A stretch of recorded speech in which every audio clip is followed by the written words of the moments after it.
नमस्कार. लक्षवेधीमध्ये आपल्या सगळ्यांचं स्वागत. मी प्रसाद काथे. 3.5 लाख वर्षांच्या पूर्वी तापी नदीच्या खोऱ्यामध्ये मानवी सांगाडा सापडला. हे तुम्हाला आज यासाठी सांगितलं जातंय कारण महाराष्ट्राच्या जन्माची कथा इतकी जुनी आहे असं म्हटलं जातं.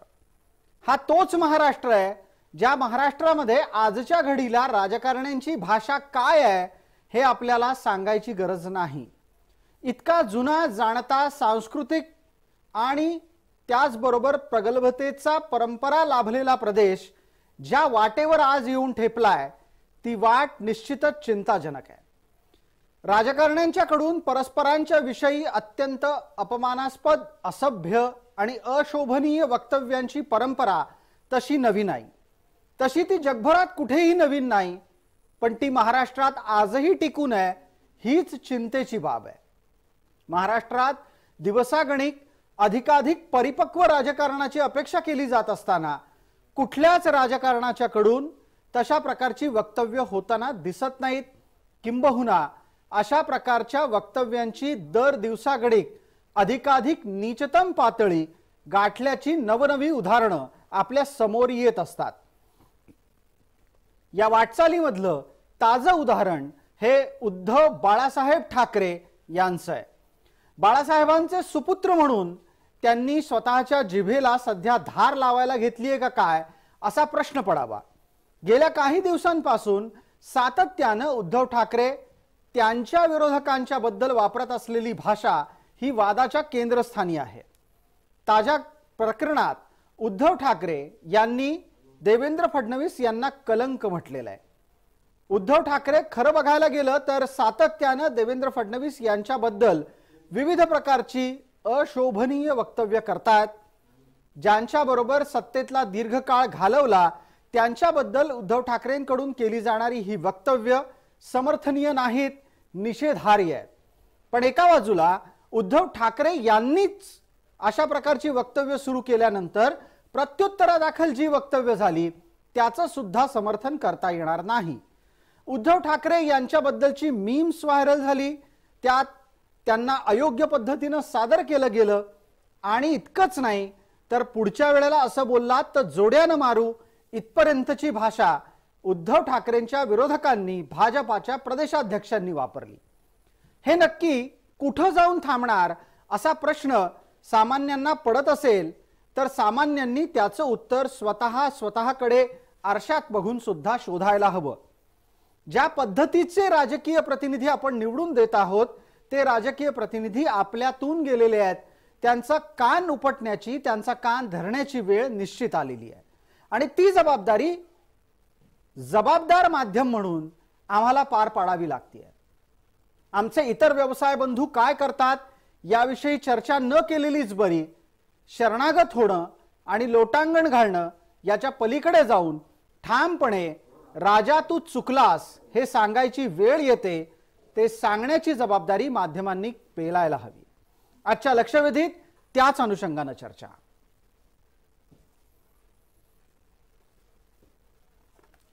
या चर्चेत आपल्या सोबत सहभागी होणाऱ्या मान्यवरांचा मी आपल्याला पटकन परिचय करून देतो. आपल्या सोबत उद्धव गटाचे प्रवक्ता प्रतिनिधी या नात्यानं किशोर तिवारी आहेत. भारतीय जनता पार्टीच्याकडून आपल्या सोबत प्रवक्ता प्रतिनिधी या नात्यानं भालचंद्र शिरसाट आहेत. राजकीय विश्लेषक म्हणून सुशील कुलकर्णी आहेत. मान्यवरांचं चर्चेत स्वागत. चर्चेला सुरुवात करण्यापूर्वी आपल्याला वाद नक्की कोणत्या मुद्द्यावर सुरू झाला ते ऐकावं लागणार आहे. त्यासाठी आपण उद्धव ठाकरेंचं वक्तव्य ऐकणार आहोत आणि त्यांना देवेंद्र फडणवीसांनी दिलेलं उत्तरही पाहणार आहोत. आपले हे माननीय उपमुख्यमंत्री त्यांचं एक क्लिप आहे ती तुम्हाला मी ऐकवतो.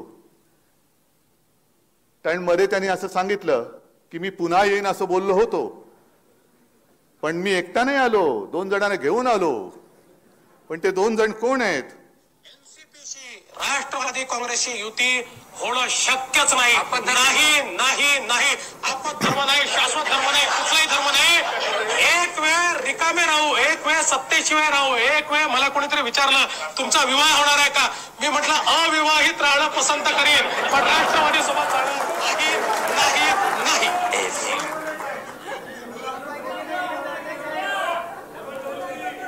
अरे काय तुमच्या नागपूरला कलंक आहे? नाही नाही नाही म्हणजे हो हो हो असं त्याचा अर्थ. आणि आता ते सांगतायत की उद्धव ठाकरेंनी आमच्या पाठीत खंजीर खुपसला म्हणून आम्ही यांच्या बरोबर गेलो. पहिलं उद्धव ठाकरेच्या पाठीत खंजीर कोणी खुपसला? आजचे विरोधक आणि माजी मित्र यांच्यावर आताच्या राजकीय परिस्थितीचा फारच विपरीत परिणाम झालेला दिसतो. त्यामुळे कदाचित त्यांना मानसोपचार तज्ज्ञाचा सल्ला घ्यावा लागेल अशी परिस्थिती या ठिकाणी पाहायला मिळते आहे. त्यामुळे अशा मानसिकतेतनं एखादा व्यक्ती जर बोलत असेल तर मला असं वाटतं की त्याच्यावर रिॲक्शन देणं देखील योग्य नाही. ही मानसिक स्थिती आहे. चर्चेच्या निमित्तानं किशोर तिवारी यांना बोलण्याची पहिली संधी आहे. किशोर तिवारी, ज्या पद्धतीनं गेल्या काही दिवसांपासून सातत्यानं उद्धव ठाकरे हे देवेंद्र फडणवीसांवर टीका करताना अधिक धारधार वक्तव्य करतात, जी वक्तव्य शोभनीय नाहीत, समर्थनीय नाहीत, निषेधार्ह आहेत, तुमच्या लेखी हे उद्धव ठाकरेंना टाळता आलं नसतं? त्यांनी पूर्ण संदर्भ दिला. प्रमोद महाजन, गोपीनाथजी मुंडे, शरदराव कुलकर्णी यांचा संदर्भ दिला आणि भाजप मध्ये असे नेते होते. नितीन गडकरींचाही संदर्भ घेतला, मोहन भागवतांचाही संदर्भ घेतला. मात्र त्यांनी म्हटलं की बाबा अशा प्रकारचं तुम्ही दुपट्टी धोरण ठेवतात. आणि आज त्यांनी कलंक या शब्दाचा साठी प्रसाद तुम्ही बघाल की त्यांनी प्रेस कॉन्फरन्स घेऊन सांगितलं की तुम्ही दुसऱ्यांना कलंकित करता. मात्र मी जेव्हा तुम्हाला कलंकित म्हटलं तर तुम्हाला एवढं का झोंबलं? कारण मला एक सांगा की तुम्ही राजकारणाचे कोणते प्रिन्सिपल ठेवता मलाही समजलं नाही. आज हसन मुश्रीफ तुमच्या मंत्रिमंडळात आहे, अजित पवार तुमच्या मंत्रिमंडळात आहे. आणि मला एक सांगाल की राजकारणात एक तर पातळी कोणी सोडू नये असं मला वाटते बरं. आणि दुसरं तुम्ही बघाल ना त्याच्यानंतर आज किशोरजी तुम्ही म्हणताय राजकारणात पातळी कोणीही सोडू नये, हा सल्ला तुम्हाला उद्धव ठाकरेंना द्यावासा वाटतो की नाही? नाही नाही, उद्धवजींनी हे बघा, तुम्हाला असं वाटते की त्यांना कलंक म्हटल्यानंतर त्यांना व्यक्तिगत कलंकित नाही केलं, त्यांनी राजकीय कलंकाची गोष्ट केली. एक समजून घ्या, त्याला त्यांनी पूर्ण संदर्भ दिले. आणि उद्धवजी कधीही अशा प्रकारची भाषा बोलत नाही. पण उद्धवजींना जो त्रागा आला आहे ते समजून घ्या ना तुम्ही. एक तर त्यांच्या पक्षातील 90% लोकांना घेतलं, ईडी सीबीआय यांचा उपयोग होतोय. मात्र एक सांगा तुम्ही जी, बावनकुळे ज्या रीतीने बोलले त्याते तुम्ही समर्थन करता? नाही, अजिबात नाही. तुम्ही माझी प्रस्तावना ऐकलेली आहे, हा ठपका नका ठेवू आमच्यावर. आणि आम्ही अशा प्रकारच्या वक्तव्यांचं समर्थन करणार पण नाही. दोघंही चुकलेत. बावनकुळेंनाही योग्य पद्धतीनं शब्द वापरायला हवे होते, उद्धव ठाकरेंना तर वापरायलाच हवे होते. उद्धव ठाकरेंना असं वाटत असेल की आपण बाळासाहेबांचे पुत्र आहोत, बाळासाहेब जी भाषा वापरायची ती भाषा वापरायची यांना परवानगी आहे, असं होणे नाही. एक मिनिट, मी तुम्हाला एक बोलतो की त्यांचे प्रवक्ते त्या कोणत्या स्तरावर जाऊन बोलत आहे. आणि मला एक सांगतात की बघा, देवेंद्र हे मला तर लहान भावासारखे आहे आणि मी त्यांच्या वडिलांसोबत पुष्कळ वर्ष काम केलं आणि देवेंद्रलाही मी फार जवळून बघितलं.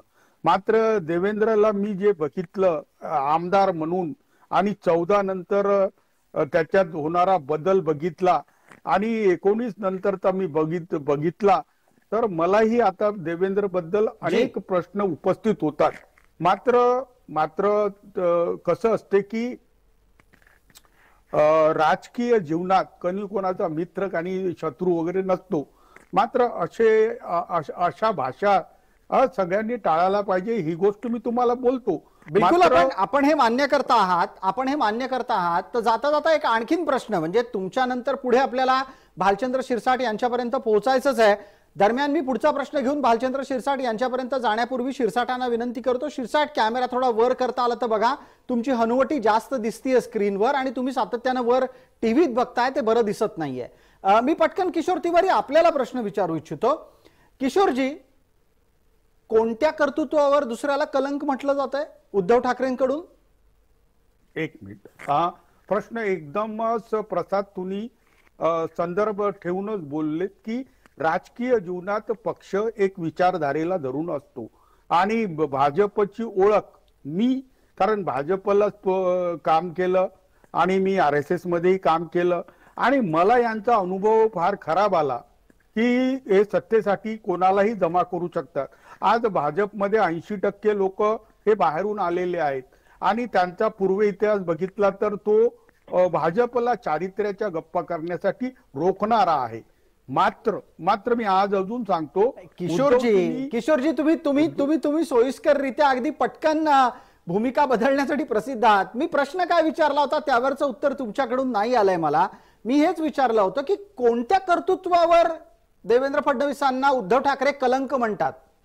एक मिनिट, ज्या रीतीने शिवसेना फोडण्यात आली, ज्या रीतीने राष्ट्रवादी फोडण्यात आली, हे सगळं तुलाही माहिती आहे, मलाही माहिती आहे प्रसाद काते. आज महाराष्ट्रात भाजपकडून हे कल्चर कधीच आलं नव्हतं आणि ईडी CBIचा सतत दुरुपयोग. आणि आता मग हसन मुश्रीफ किंवा भावनाताई गवळी किंवा यांनी जे संजय राठोड बद्दल म्हणाले होते की ते अख्खे बलात्कारी आहे आणि हत्या केली आणि केली, मग यांच्यासोबत हे राहू कसे शकतात?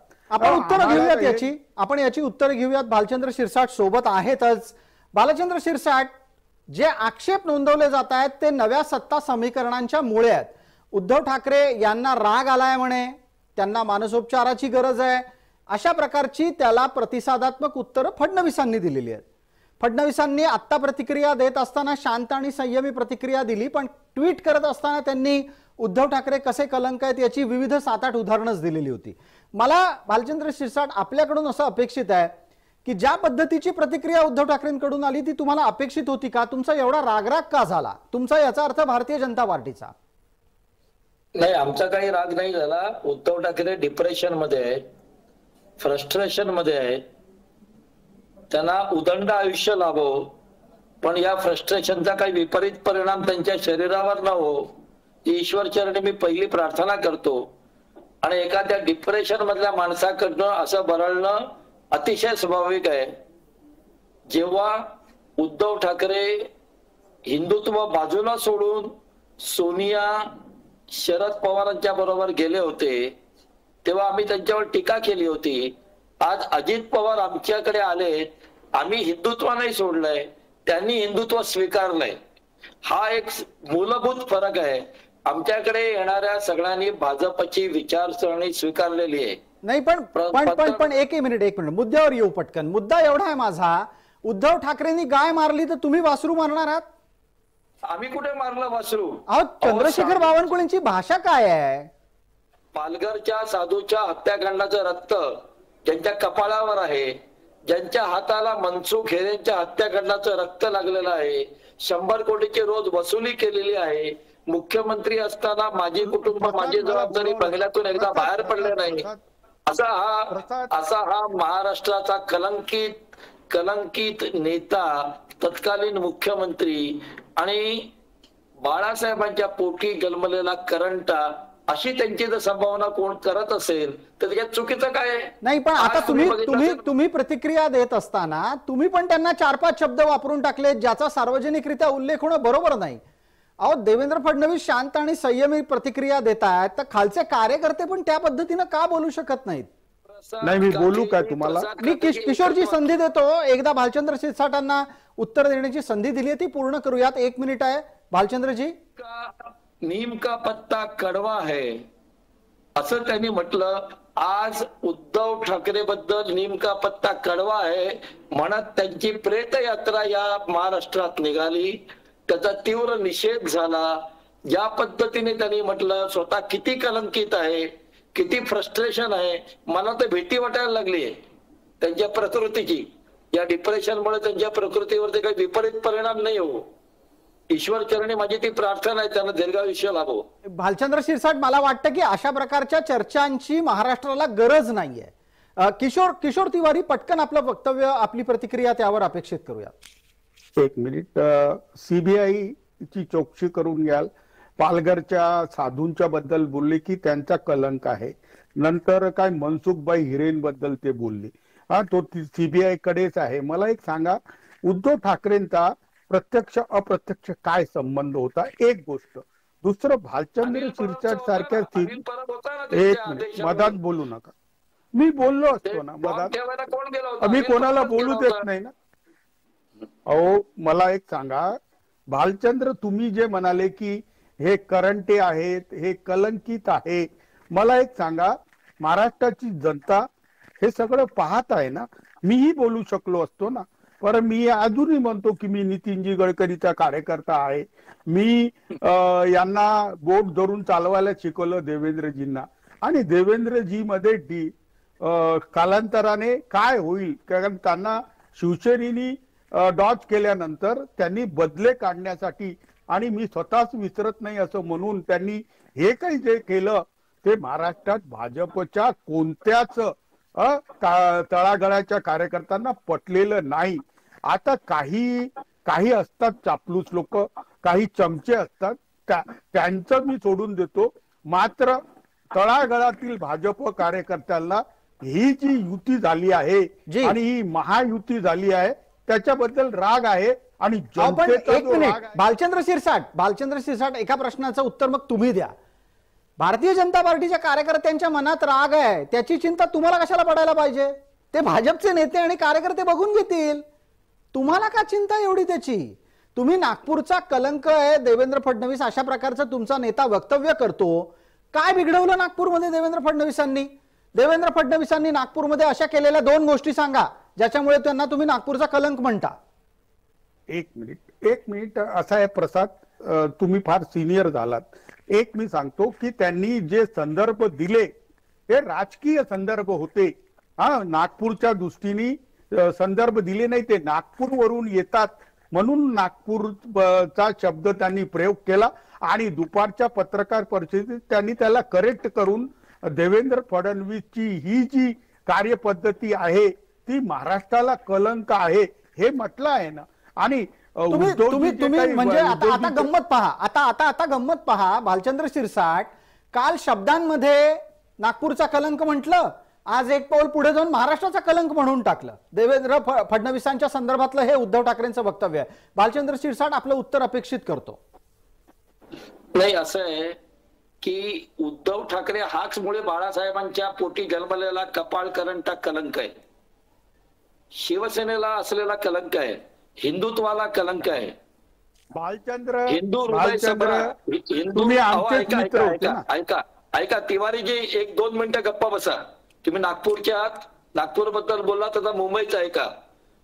हिंदू हृदय सम्राट हे नाव काढून जनाब बाळासाहेब ठाकरे हे यांनी केलं. छत्रपती शिवाजी महाराजांचं नाव मानखुर्दला एका उड्डाणपुराला देण्याचा प्रस्ताव 1 वर्षभर यांनी रेंगाळ्यात ठेवला. शेवटपर्यंत छत्रपतीचं नाव नाही दिलं, कारण मानखुर्द मध्ये मुस्लिम राहतात. टिपू सुलतानचं नाव यांनी मालाडच्या उद्यानाला दिलं आणि गोवंडीला देण्याचा विरोध केल्यावरती ते स्थगित ठेवलं, पण रद्द केलं नाही. केवळ मुस्लिमांचं अपीजमेंट, तुष्टीकरण आणि हिंदूंना डावलणं हा प्रकार करणारा हा बाळासाहेबांच्या विचाराला लागलेला कलंक आहे. भालचंद्र शिरसाट, तुम्ही उद्धव ठाकरेंनी काय चुका केल्या ते सांगतात. मला 5 अशा गोष्टी सांगा ज्याच्यामुळे देवेंद्र फडणवीस हे महाराष्ट्राचे कलंक नाहीत, हे भाजपच्या प्रवक्त्याला सांगता येईल. नाही, त्यांनी युती केली ना आता एनसीबी सोबत युती केली. जी, तुम्हालाही संधी देतो, तुम्ही पण 5 कारणं नंतर द्या. आधी एकदा आपण विचारले, त्या निमित्तानं भालचंद्र शिरसाटांना बोलायला देणार आहोत. भालचंद्रजी, आपली वेळ सुरू होतीये, पूर्ण 1 मिनिट आहे आपल्याकडे. देवेंद्रजीने विकासाचं राजकारण केलं, मेट्रो आणली, समृद्धी महामार्ग बनवला, MUTP मध्ये ट्रान्स हार्बर लिंक केली, मोठे मोठे रस्ते केले, या इथे शेतकऱ्यांना सन्मान निधीमध्ये 6,000 रुपये दिले. देवेंद्रजींनी केलेली कामं आपल्या समोर आहेत. त्याच्यात विकास आणि विकास हा एकच अजेंडा आहे. मग एखाद्याने विकास केला तर तो कलंक कसा असू शकतो? किशोर तिवारी, आपल्याकडे उत्तर अपेक्षित आहे. ज्या महाराष्ट्रामध्ये समृद्धी महामार्ग झाला, माझ्यासारख्या मुंबईकरांच्यासाठी मेट्रोची सोय झाली, कोस्टल रोड येऊ घातलेला आहे, मुंबईतल्या विविध विकास कामांच्या अनुषंगाने निर्णय होत आहेत, अशा वेळेला तुम्ही विकासात्मक राजकारण देवेंद्र फडणवीसांनी केलंच नाही, या निर्णयाप्रत जाऊन त्यांना महाराष्ट्राचा कलंक म्हणणार आहात. महाराष्ट्राचा कलंक तुम्ही त्यांच्या राजकीय भूमिकांमुळे म्हणणार आहात, तर त्या राजकीय भूमिका या तुमच्या राजकीय भूमिकेचं प्रत्युत्तर नाही का असू शकत? तुम्ही उठून शरद पवारांच्या बरोबर जाता, तुम्ही उठून काँग्रेस बरोबर युती करता, तुम्ही म्हणजे तुमची शिवसेना, त्या गोष्टी योग्य, ते समर्थनीय. कमरेचं सोडून युती करता, कमरेचं सोडून. आमच्याकडे ते आले, आमचे विचार स्वीकारून आले. किशोरजी उत्तर द्या. आता मला एक सांगाल की एक उद्धवजींनी 10-15 वेळा उत्तर दिलं आहे की मी काँग्रेसची युती केली, मी राष्ट्रवादीची युती केली. याबद्दल त्यांनी कारण दिली की भाजप जो 14 ते 19 मध्ये जे अविश्वास होता आणि त्यांना संपवण्याचा जो कट रचला होता त्याच्यामुळे त्यांनी केला आहे, आणि ही चूक असेल तर जनता आम्हाला आमची जागा दाखवेल. मी हे बोलतोय ना, आणि तुम्हाला मी कबूल करून सांगतो की उद्धवजी विरुद्ध हे इतके आरोप लावतात. आणि मला सांगा, देवेंद्रनी आत्ताच आरोप लावले होते मागच्या आठवड्यातच की सगळ्यांना जेलात टाकू, हे करू ते करू. मी त्यांना आवाहन करतो की त्यांनी जे अशा धमक्या न देता त्यांनी कारवाई करावी. एकच मिनिट किशोरजी, बिलकुल तुमच्याच मुद्द्याला धरून परत विचारतो. भाजपा चुकीचं राजकारण करतंय. भारतीय जनता पार्टी काल असं म्हणाली, मग त्यांनी राष्ट्रवादीचं असं केलं, मग त्यांनी काँग्रेस बरोबर असं केलं. याची वेदना ठाकरेंना काय? भाजपा चुकत असेल तर ठाकरेंना आनंद व्हायला पाहिजे. उलट मला हेच कळत नाहीये की भारतीय जनता पार्टी चुकीचं राजकारण करते, याच्याबद्दल ठाकरेंना चिंता जास्त वाटायला लागली. तुम्हाला वाटतं असं भालचंद्र शिरसाट, आणि म्हणूनच मानसोपचाराची गरज आहे असं म्हटलं गेलंय का? नाही, डिप्रेशन मधल्या माणसाला मानसोपचाराची गरज आहे. आपला सगळं साम्राज्य खालसा होत आहे, कोणी आपल्याला विचारत नाही, आपल्या महाराष्ट्राच्या राजकारणात दखल घेण्यायोग्य राहिलेलं नाही, याचं दुःख त्यांना होत आहे. आणि मग मानसोपचाराची गरज असेल, संतुलन एकदा माणसाचं गेलं की मग माणूस काही बोलू शकतो. तीच अवस्था आज त्यांची झालेली आहे. त्यांचे एक एक शिलेदार त्यांना सोडून चाललेले आहेत. किशोरजी, आपल्याला वाटतं उद्धव ठाकरेंना मानसोपचाराची गरज आहे, देवेंद्र फडणवीसांनी सल्ला दिलाय. याआधी डॉक्टर शिंदे असं म्हणालेले होते की उद्धव ठाकरे घरात बसले होते, त्यांना महाराष्ट्रात फिरायला लावलं ते डॉक्टर शिंदेमुळे. डॉक्टर शिंदेचं ऑपरेशन कमी होतं की आता डॉक्टर फडणवीसांनी मानसोपचाराचा सल्ला दिलेला आहे. किशोर तिवारी उत्तर द्या. शारीरिक प्रकृती किती नाजूक आहे आपल्याला माहितीये. शारीरिक प्रकृती नाजूक आहे. नाही, आपण असं बोलू नये. भालचंद्र शिरसाट, तुम्ही सुसंस्कृत राजकारण करता असं सांगता, भारतीय जनता पार्टीच्या कार्यकर्त्यांनी या स्तरावर जाऊन बोलू नये, हे बरोबर नाहीये. अशा कोणाच्या शारीरिक व्याधीवर कधीच कोणी टिप्पणी करू नये. कोणावर काय वेळ येईल सांगता येत नाही. मला किशोर तिवारी आपल्याकडून राजकीय प्रगल्भ उत्तर अपेक्षित आहे. तुम्ही मला बोलला करत नाही, कुठे वेगावर बोट ठेवत नाही, मी वस्तुस्थिती सांगतोय. त्यांची शारीरिक स्थिती काय आहे महाराष्ट्राला माहित आहे. मानसिक स्थिती पण बिघडली आहे, हे आता हळूहळू लक्षात यायला लागलंय. शारीरिक व्याधीवरती ते उपचार घेत आहेत, मानसिक व्याधीवरती उपचार घ्यायला हवेत ना. हा ठीक आहे, या सल्ल्याच्या अनुषंगाने आपण राजकीय चर्चा करू. किशोर तिवारी, मानसोपचाराची गरज आहे उद्धव ठाकरेंना असं वारंवार बोललं गेलं. देवेंद्र फडणवीसांनी हा सल्ला आज नाही दिलेला, तो यापूर्वी पण दिलेला आहे. यापूर्वी उद्धव ठाकरेंच्या वक्तव्यांच्या बाबतीत तसे सल्ले त्यांना अनेकांनी दिले. ज्यांनी दिले त्यांच्याबरोबर उद्धव ठाकरे निघून गेले, हा नंतरचा मुद्दा. पण तुम्हाला वैयक्तिकरित्या असं वाटतं की उद्धव ठाकरे जेव्हा बोलतात तेव्हा ते पूर्ण विचार करून बोलतात, ते विचार न करता बोलत नाहीत? हे बघा, उद्धवजी हे एक सेन्सिटिव्ह लीडर आहेत, आणि उद्धवजी हे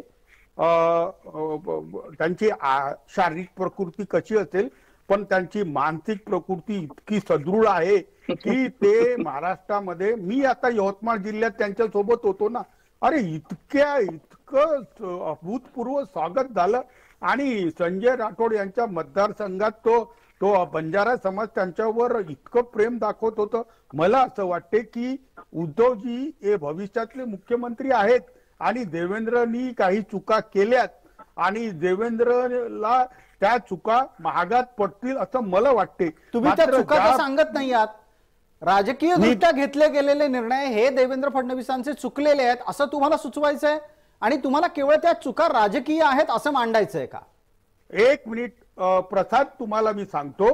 पहिला निर्णय एक होता की अमित शहा यांनी सांगितलं 14 मध्ये विधानसभेच्या निवडणुकीपूर्वी की आम्ही आमच्या सहबळावर निवडून येऊ शकतो आणि त्यांनी निवडणूक लढली आणि पहिले रुडी साहेबांनी नंतर एकनाथ खडसेंनी ही युती तोडली आणि शिवसेना एकटी लढली.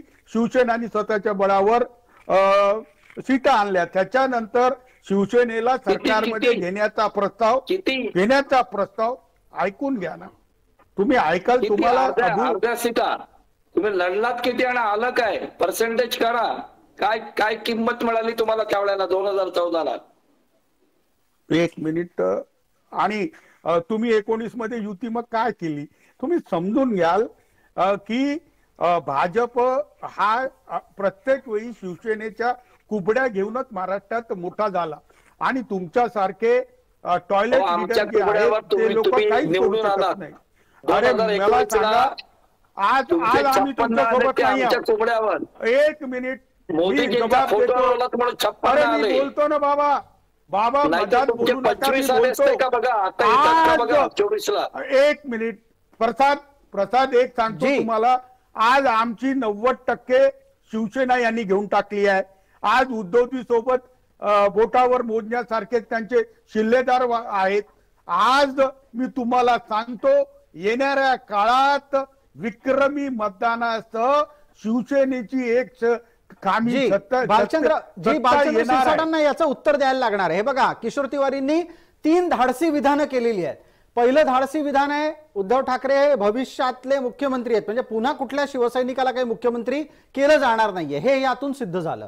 दुसरं, यात काय म्हणाले आता किशोर तिवारी की ज्या पद्धतीनं 2014ला वागवलं त्याचा राग आहे, म्हणजे 2014 पासूनचं हे दुखणं आहे, त्यामुळे हे दुखणं फार बळावतंय का भालचंद्र शिरसाट? नाही, डिप्रेशन तर वाढतंय, डिप्रेशन वाढतंय याच्यात शंकाच नाही. भविष्यातले मुख्यमंत्री असं भावी मुख्यमंत्र्यांचे बोर्ड लावूनच त्यांना राजकारण करायचंय, त्यातही शंका नाही.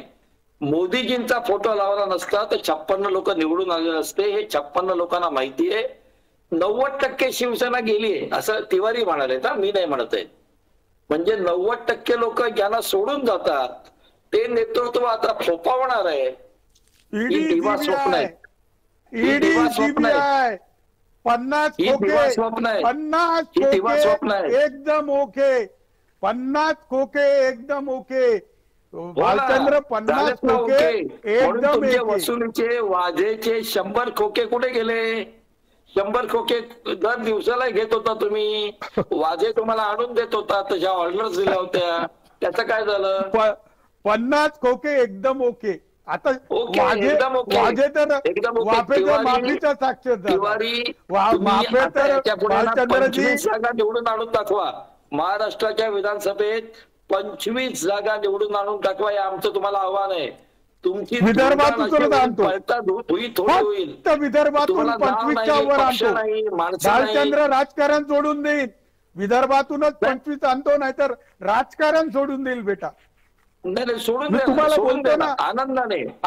अरे मी तुम्हाला बोलतो ना, अरे देवेंद्र फडणवीस यांच्या मागे कोणी राहिलेलं नाही. 1-2 चाकलूस सोडले तर कोणीच राहिलेलं नाही. अरे किशोर तिवारी कोणीच राहिलेलं नाही. किशोर तिवारी, एक छोटा प्रश्न आहे आपल्याला आणि त्यानंतर चर्चेच्या शेवटच्या टप्प्यात असल्यानं मला भालचंद्र शिरसाटांनाही एक प्रश्न विचारायचा आहे. तुम्ही म्हणताय देवेंद्र फडणवीसांच्या मागे कोणी उरलं नाही. अहो, सत्तेत नव्हत्या भाजप त्यावेळेला, त्यांचा एकही आमदार फुटला नाही आणि तुम्ही सत्तेत असताना तुमचे 40 पेक्षा जास्त लोक निघून गेले. कोण कोणाच्या पाठीशी उरलंय? आता तुम्ही वाक्य पहिले करेक्ट करा. तुमचे 40 लोक फोडण्यात आले आणि फोडण्याचा कट सागर बंगल्यावर लहान मुलं का? लहान अरे मुलं आहेत का? ऐका ना, ऐका अहो, ऐका बेटा, स्वतःच्या ऐका पायाने चालत गेले. ऐका ऐका कोणत्या त्याने लहान मुलं ऐका आहेत का? ऐका ड्रेस बदलू अहो, बदलू तिवारी, बहुरूपी तिवारी, झाले, तिवारी मदारी किती- झाले, बहुपुरी झाले, अडाणीचे चमचे झाले, हे सगळे पुरून उरले ना. अहो पार्टी फोडण्यात आली आहे अहो, आणि उद्धव 5,000 ठाकरेला कोटी लाथ रुपये मारून लावून गेले, लाथ ईडी मारून. सीबीआय उद्धव लावून ठाकरेला लाथ पार्टी मारून गेले. फोडण्यात आली आहे लोकं. आणि इतिहासात नोंद झाली आहे. ही इतिहासात किशोर तिवारी नोंद झाली आहे. किशोर तिवारी लाथ वेळेची मारून- मर्यादा आहे म्हणून मला एक पटकन प्रश्न भालचंद्र शिरसाटांना विचारायचा आणि जाता जाता आपल्याला आठवण करून द्यायची आहे. देवेंद्र फडणवीसांनी शिवसेना फोडली असं तुम्ही सांगताय, आपण गंमत अशी आहे त्या घटनेच्या आधी तुम्ही अर्थात उद्धव ठाकरे गेले कोणाबरोबर? शरद पवारांबरोबर, ज्यांनी सर्वाधिक वेळेला शिवसेना फोडली होती. त्यामुळे फोडाफोडी वगैरे या सगळ्यांच्या बाबतीतली भूमिका आपण मांडून घेऊ. मला एक प्रश्न भालचंद्र शिरसाट आपल्याला विचारायचा आहे. उद्धव ठाकरे देवेंद्र फडणवीसांचा एकेरी उल्लेख करतात, तो देवेंद्र असं म्हणतात, वाट्टेलच्या शब्दांमध्ये त्यांची प्रतिक्रिया व्यक्त करतात, पण देवेंद्र फडणवीस उद्धवजी आणि उद्धवजी हे काय ऐकायला कमी आहे, आदित्यजी इतका आदर देतात. तुम्हा लोकांना काय गरज आहे उद्धव ठाकरेंच्याकडे लक्ष देण्याची? तुम्हाला काय गरज आहे त्यांना अधिक तीव्र आणि नकारात्मक शब्दांमध्ये बोलण्याची? तुमचा नेता सभ्यपणे रिॲक्ट करतोय, तुम्ही दुर्लक्ष नाही करू शकत का? भारतीय जनता पार्टीच्या कार्यकर्त्यांनी दुर्लक्ष करून टाकावं उद्धव ठाकरेंकडे का? म्हणून तुम्ही राज्यभर वातावरण तापवत ठेवता आहात. नाही, असं काही नाही. जास्त गरम असते. शिवसेना आपण विचारलाय, प्रश्न विचारलाय, उत्तर येत आहे आपल्याकडे. जास्त गरम असते की शिवसेना फोडली, शिवसेनेचे 40 आमदार उद्धव ठाकरेजींना लाथ मारून बाहेर पडले, हे सत्य आहे. लाथ मारून बाहेर पडले, त्यांच्या नाकावर खिचून बाहेर पडले, सत्तेत असताना बाहेर पडले, मंत्री असताना बाहेर पडले. हे लक्षात घ्या. भाजपाने कुठलाही पक्ष फोडला नाही. जो पक्ष भाजपकडे आला त्यासाठी भाजपने हिंदुत्व सोडलं नाही. भालचंद्रजी हा मुद्दा नाहीये, भालचंद्रजी हा मुद्दाच नाहीये. माझा मुद्दा सरळ आहे. मी परत प्रश्न विचारतो, वेळेची मर्यादा आहे, छोटीशी आठवण आपल्याला करून देतो आणि पटकन कृपया 1 मिनिटात सांगा. देवेंद्र फडणवीस उद्धव ठाकरेंबद्दल बोलताना संयमी पद्धतीनं व्यक्त झालेले आहेत. अखिल भारतीय जनता पार्टीच्या कार्यकर्त्यांच्याकडून संयमी प्रतिक्रिया काय येत नाहीत? ते उद्धव ठाकरेंनी 1 म्हणलं तर हे 10 म्हणतात. अशा पद्धतीच्या रिॲक्शनची महाराष्ट्राला गरज नाहीये. भालचंद्रजी बोला. बरोबर आहे प्रसाद काथेजी, आपण सुशिक्षित आहात, आपण पत्रकार आहात, भाषाप्रभू आहात. सामान्य कार्यकर्ता असतो ना, त्याच्या हृदयातून शब्द येतात, त्याच्या डोक्यातून आणि मेंदूतून शब्द येत नाही. तो मेंटली डिस्टर्ब आणि जेव्हा हृदयातून शब्द येतात ना, तेव्हा ते हृदयातून आलेला शब्द जे आहे, मग प्रेतयात्रा काढली जाते, मग नीमका पत्ता कडवा आहे म्हटलं जातं. नीमका पत्ता कडवा आहे, तुमची ओळ मी म्हणत नाही, चॅनलवरती बोलत नाही, पण उद्धव ठाकरेंना दिलेलं ते एक उपाधी आहे. नीमका पत्ता कडवा आहे आणि उद्धव ठाकरेंना दिलेली उपाधी आहे. आणि मग त्यांनी काय काय केलं ना, हे स्वाभाविक प्रतिक्रिया आहे, हृदयातली प्रतिक्रिया आहे. ठीक आहे भालचंद्रजी, आपण असं म्हणू पाहत आहात की ज्या ज्या पद्धतीची वक्तव्य झाली ती अत्यंत उत्स्फूर्त आलेली प्रतिक्रिया होती, कार्यकर्त्यांची ती प्रतिक्रिया होती. देवेंद्र फडणवीसांनी व्यक्त केलेली शांत संयमी प्रतिक्रिया त्यांच्या स्तरावरची होती.